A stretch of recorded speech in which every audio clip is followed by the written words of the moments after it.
Salam sejahtera semua. Bertemu lagi kita pada hari ini. Hari ini kita akan membincangkan topik berkaitan dengan pertolongan cemas untuk pendidikan jasmani dan pendidikan kesihatan lah. Okey. Pertolongan cemas ini dilakukan untuk memberi bantuan asas kepada pelajar-pelajar semasa melakukan aktiviti sukan ataupun PJ lah sekiranya menghadapi sebarang kecederaan. Okey, sebelum kita berbincang secara lanjut tentang topik ini, kita tengok dulu apa standard pembelajaran yang kita akan pelajari dalam topik ini. Okey, antara standard pembelajaran yang kita akan pelajari dalam topik ini adalah yang pertama menerangkan prinsip dan prosedur TOTAPS. Yang kedua, mengaplikasikan prinsip dan prosedur TOTAPS. Dan yang ketiga adalah menilai tindakan yang diambil semasa melaksanakan prosedur TOTAPS. Jadi dengan adanya standard pembelajaran ini, maka di akhir nanti pelajar-pelajar akan dapat mengetahui tentang prosedur dan prinsip TOTAPS apabila memberikan bantuan asas kecemasan lah. Okay. So kita pergi kepada pengenalan. Pertolongan cemas atau bantuan permulaan merupakan prinsip atau prosedur yang digunakan untuk individu yang masih dalam keadaan sedar atau tidak sedar. Topik ini akan memfokuskan kepada prinsip dan prosedur TOTAPS sahaja, okay, serta tindakan yang bersesuaian mengikut kecemasan lah. Walaupun selain daripada TOTAPS ada beberapa lagi pengurusan kecederaan seperti RICE dan DRABC, tapi untuk kali ini kita akan bincangkan tentang TOTAPS sahaja. Okay. So kita teruskan lagi dengan apa itu prosedur TOTAPS. Okay. Prinsip pertolongan ini diaplikasikan kepada individu yang mengalami kecederaan dan mangsa dalam keadaan sedar ataupun separuh sedar lah. Okay. Prosedur ini khusus untuk memastikan kita mengikut langkah demi langkah dalam mengurus atlet ataupun pemain yang mengalami kecederaan semasa mereka melakukan aktiviti sukan lah. Okay. So itu adalah berkaitan dengan pengenalan prinsip dan prosedur TOTAPS. Kita pergi kepada apa ataupun kita pergi kepada definisi ataupun perkara-perkara yang berlaku di dalam setiap prosedur TOTAPS itu.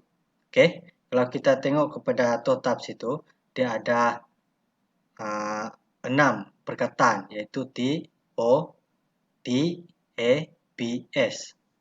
Jadi kita pergi kepada T yang pertama iaitu talk ataupun dalam bahasa Melayu dia bercakap. Di mana kita akan bercakap dengan mangsa yang mengalami kecederaan tersebut. Kita akan bertanya kepada mangsa di mana tempat kecederaan itu ataupun di mana kecederaan yang dia alami supaya kita tahu di mana kedudukan kecederaan itu. Okey. Seterusnya kita pergi kepada O. Observe ataupun memerhati keadaan. Dalam memerhati keadaan ini, kita akan perhatikan dan periksa tempat kecederaan mangsa. Okay. Selepas kita tanya mangsa tadi, maka kita akan perhatikan di mana tempat kecederaan mangsa tersebut. Dan kita juga pastikan tahap kecederaan mangsa dengan bertanyakan kepada mangsa lah. Okay. Sekiranya berlaku pendarahan kepada kecederaan mangsa tadi, kita akan perhatikan jenis pendarahan itu.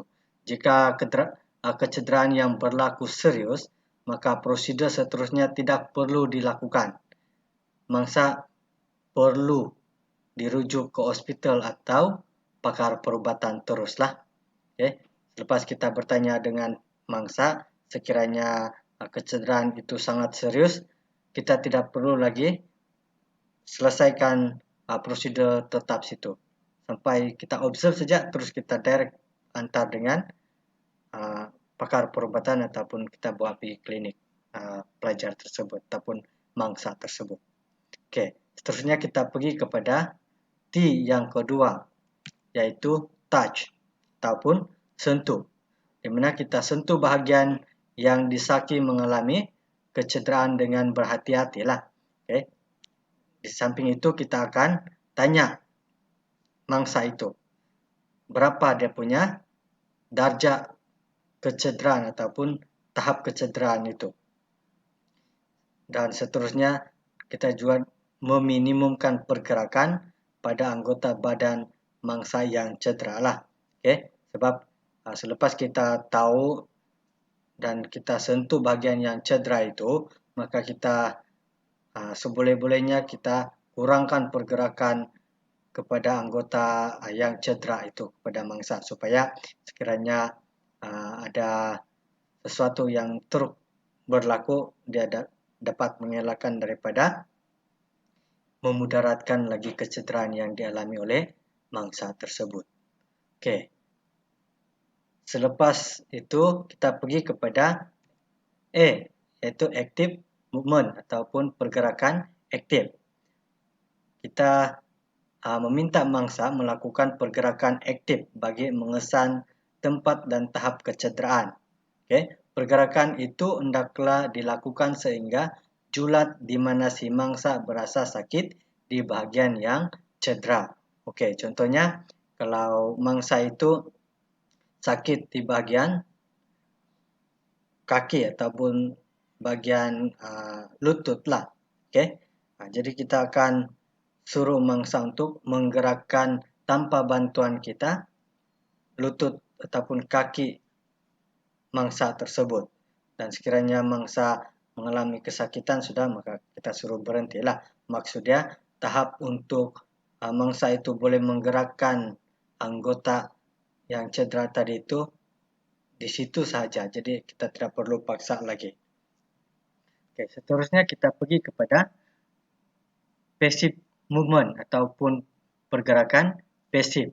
Oke, dalam pergerakan pasif ini kita akan bantu mangsa untuk menggerakkan anggota yang mengalami kecederaan itu. Oke. Di samping itu kita akan tanya kepada mangsa lah.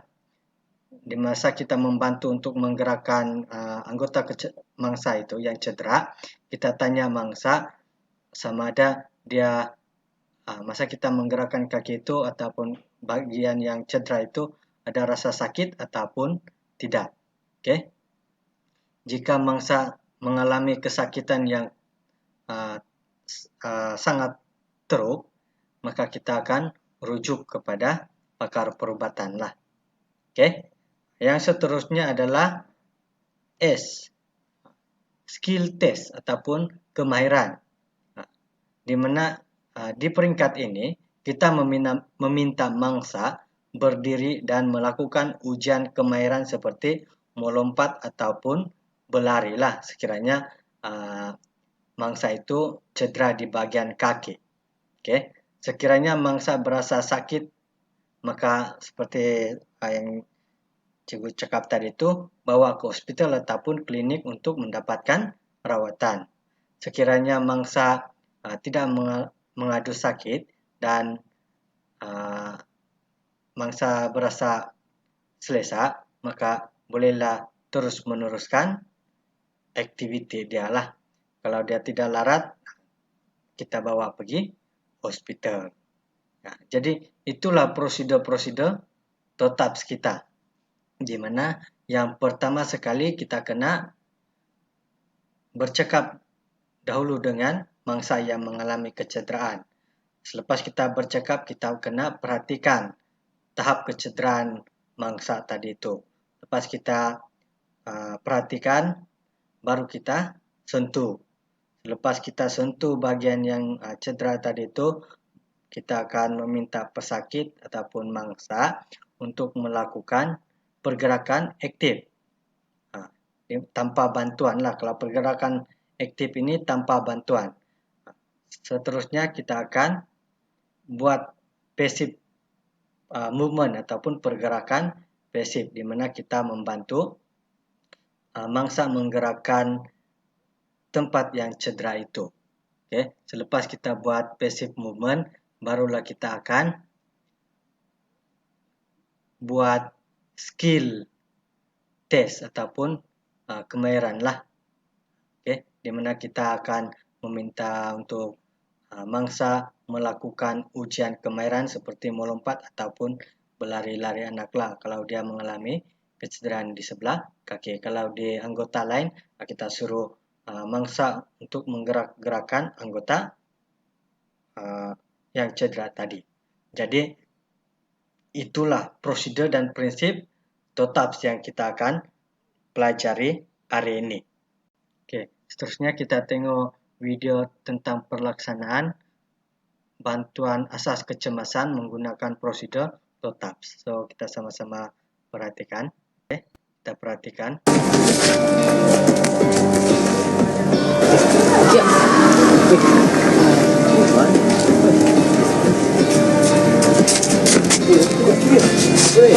Kaki mana? Mana tu? Okey. Ini turun. Kau boleh gerakkan kaki kau tak? Boleh. Boleh? Tak boleh?